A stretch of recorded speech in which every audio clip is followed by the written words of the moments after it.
This video is all about the third stage in an inquiry-based learning approach, which aims to get children reflecting on their learning.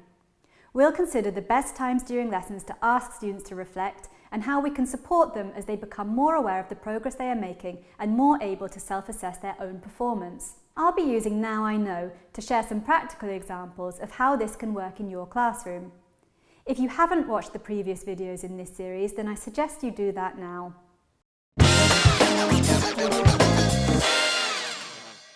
The final phase in an inquiry-based approach asks students to reflect on their learning. This is directly linked to phase 1, where students establish what they already know and what they need to find out. Without this initial phase, it's very difficult for students to assess what they learnt and therefore how successful that learning was. It's important that students reflect not only on what they learnt, but how they learnt. This helps them to develop essential study skills and learning strategies. I'd recommend giving students discussion questions to help them reflect with a partner.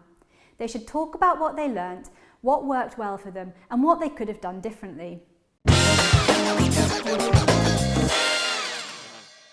If you are using Now I Know, then much of the hard work has been done for you. Each unit starts with a big question and learning intentions formulated as global scale of English descriptors.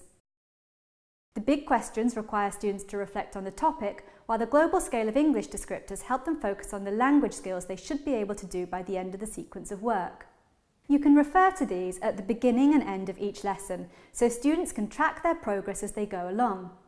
The final page in each unit focuses entirely on what students have been learning. Red question mark icons help them track their findings related to the big questions, and can-do statements based on the global scale of English descriptors help students assess their learning.